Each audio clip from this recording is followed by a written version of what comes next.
আমার মনে হয় আমাদের ভারতবর্ষের জনগণের কাছে গণমাধ্যমের মাধ্যম দিয়ে আমরা প্রতিবাদ জানিয়ে আজকে নতুন করে আবার একটা এরা চক্রান্ত আনছে,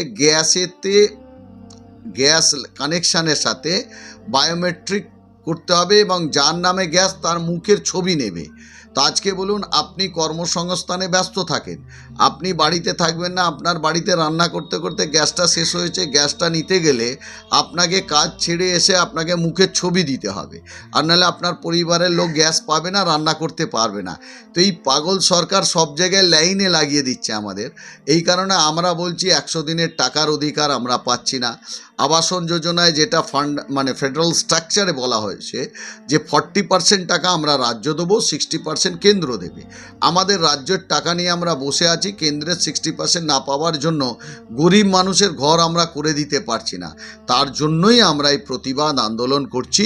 আগামী 2024-এ বাংলার মানুষ শুধু না, ভারতবর্ষের মানুষের কাছে আমরা অ্যাপিল করছি, 2024-এ একটা লাইন দিয়ে, একটা ভোট দিয়ে সব লাইনের ঝামেলা শেষ করুন। নরেন্দ্র মোদীকে দিল্লির মসনদ থেকে ফেলে দিন, মমতা বন্দ্যোপাধ্যায়কে ভারতবর্ষের মুখ্যমন্ত্রী থেকে প্রধানমন্ত্রী করুন। কারণ ভারতবর্ষের প্রধানমন্ত্রী মমতা হলে বাংলার কন্যাশ্রী ভারতবর্ষের কন্যাশ্রী হবে, বাংলার যুবশ্রী ভারতবর্ষের যুবশ্রী হবে, বাংলার বাংলা উৎকর্ষ ভারত হবে, বাংলার সবুজ সাথী ভারতবর্ষের সবুজ সাথী হবে, বাংলার স্বাস্থ্যসাথী ভারতবর্ষের স্বাস্থ্যসাথী হবে।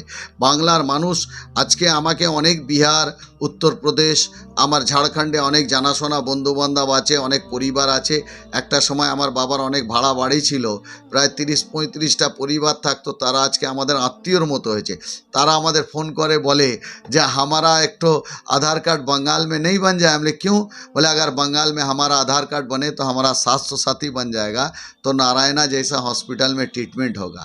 तो আসুন না আমরা সবাই ঐক্যবদ্ধভাবে আমরা এই বিজেপিকে হারিয়ে আমরা 2024 সালে বাংলা জননেত্রী মমতা বন্দ্যোপাধ্যায়কে ভারতবর্ষের প্রধানমন্ত্রী করি, আর ভারতবর্ষের প্রধানমন্ত্রী হলে সব সমস্যার সমাধান হয়ে যাবে। আমার শেষ দুটো প্রশ্ন। উত্তর কাশীতে আপনার এই কথার পরিপ্রেক্ষিতেই বলি, উত্তর কাশীতে 4 দিনের মধ্যে একটা দুর্ঘটনা ঘটল।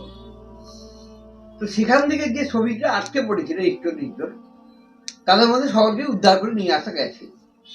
তো তাদের মধ্যেও কেউ বলছেন যে আমরা কাজ পাই না এখানে, তাই আমাদের এই কাজ করতে বাধ্য হয়েছে। তারা বাংলার মুখ্যমন্ত্রীর কাছে আবেদন করছেন যে আমাদের কাজ কি বাংলায় পাওয়া যাবে। যেখানে বাইরের মানুষ বাংলায় কাজ করতে আসার জন্য উদ্গ্রীব, সেই সময় এক শ্রেণীর শিক্ষিত বেকার যুবকরা তারা বিভিন্ন জায়গায় ধর্নায় বসে আছে। এটা কি আপনি সমর্থন করেন না করেন না? দেখুন, একটা জিনিস হচ্ছে, যারা ধর্নায় বসে আছে আপনারা যদি খোঁজ নিয়ে দেখেন, তারা সিপিএম ফেডারেশন কমিটির মেম্বার, এবং তারা প্রকৃতপক্ষে সকলেই কিন্তু যে অধিকারের জন্য বসে আছে সেই কর্মসংস্থানের সাথে নেই। আপনারা যদি সার্ভে করেন দেখেন, কিন্তু এক শ্রেণীর মিডিয়া আর মার্ক্সবাদী কমিউনিস্ট পার্টির কিছু মানুষ আজকে বাংলাকে কলঙ্কিত করার চেষ্টা করছে।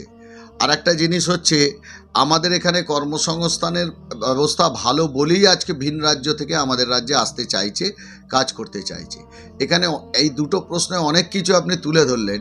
যেমন যে টানেলটায় যে দুর্ঘটনা ঘটেছিল কাশীর, সেখানে আপনি দেখবেন যে নরেন্দ্র মোদী সংখ্যালঘুদের তাড়িয়ে দেওয়ার কথা বলে, সমস্ত সংখ্যালঘু কর্মচারীরা যারা বাঁচালেও তারা সংখ্যালঘু, আর যারা বাঁচলো তারা সংখ্যাগুরু বোধ আছে।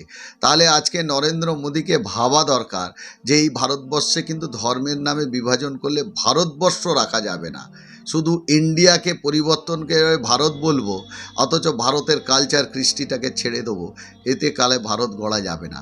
আর যেটা আপনারা বলছেন, দেখুন, সম্পূর্ণ আমাদের নেত্রী মুখ্যমন্ত্রী যেভাবে সরকারি কর্মচারীদের সুযোগ সুবিধা দিচ্ছে, তারপরেও যদি এরা এইভাবে করে, তাহলে আমি তো বলবো এরা মূর্খের স্বর্গে বাস করছে। কারণ কর্মসংস্থানকে বিরত রেখে, কাজ বন্ধ রেখে কোনো ডেভেলপমেন্ট কান্ট্রিতে এইভাবে হয় না। আন্দোলনের নামে দেশের অর্থনৈতিক দিকে ধ্বংস করছে এরা। কাজ ভারতকে বন্ধ রেখে যেভাবে আন্দোলন করছে দিনের পর দিন, আপনি বলুন একটা উন্নত দেশ যেখানে প্রগতির দিকে এগিয়ে যাচ্ছে, যারা টেকনোলজিতে এগিয়ে যাওয়ার সময়, উন্নয়নশীল দেশ। হ্যাঁ, দ্রুত উন্নয়নশীল দেশ কি করে কাজ বন্ধ রেখে এরম আন্দোলন করতে পারে? আমার তো প্রশ্ন এইটা এখানে। আমার শেষ প্রশ্ন, আপনি আপনার কথার মধ্যে বললেন গণতন্ত্র, গণতান্ত্রিক পদ্ধতি। গণতন্ত্রের তো 4খানা স্তম্ভ আছে, সেটা আমরা ইতিহাস থেকে পড়েছি বা যেটুকু একদম। লেখাপড়া হুম। শিখেছি তা থেকে জেনেছি। এই 4টে স্তম্ভের মধ্যে বিচার ব্যবস্থা একটা স্তম্ভ, একদম সংবাদ মাধ্যমও একটা স্তম্ভ। একদম একদম তাহলে কোথাও গিয়ে কি বিচার ব্যবস্থা এবং সংবাদ মাধ্যম এদের প্রতি যে মানে এদের কণ্ঠকে রোধ করার কি কোনো চেষ্টা করা হচ্ছে বলে আপনার মনে হয়? না, এখন আপনি যদি লক্ষ্য করেন দেখবেন সংবাদ মাধ্যম মানে একটা গদি মিডিয়া, একটা ব্যক্তির নিয়ন্ত্রণে চলে গিয়েছে, এবং সেই ধনী ব্যক্তি যে রাজনৈতিক দলকে সমর্থন করে, যাকে পছন্দ করে, সেই সংবাদ মাধ্যমগুলো তার হয়ে কাজ করে। আপনারা জানেন অর্ণব গোস্বামীর বিরুদ্ধে যে ঘটনা ঘটেছিল আমরা সকলেই জানি, তাই আমরা কারোর নাম ধরে বলতে চাইছি না, কিন্তু আজকে নিরপেক্ষ একটা সংবাদ মাধ্যমের খুব প্রয়োজন ভারতবর্ষের গণতন্ত্রকে বাঁচাবার জন্য।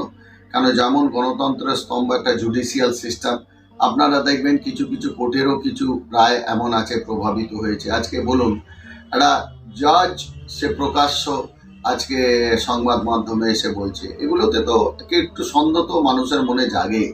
আজকে সংবিধানকে বাঁচাতে গেলে সংবিধানের স্তম্ভগুলোকে শক্তিশালী করতে হবে, সেটা আমাদেরও অ্যাপিল রইল মানুষের কাছে, সংবাদ মাধ্যমের কাছেও আমাদের এটা রিকোয়েস্ট, আপনারা কোনো রাজনৈতিক দল কিংবা কোনো শিল্পপতির প্রভাবে প্রভাবিত না হয়ে ভারতবর্ষের গণতন্ত্রে প্রভাবিত হয়ে সংবিধানকে বাঁচানোর কাজটা করুন।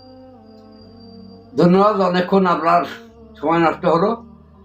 আর আগামী দিনে রাজনৈতিক প্রেক্ষাপট কোন দিকে পরিবর্তন হয় নিশ্চয়ই আমাদের সকলের লক্ষ্য থাকবে।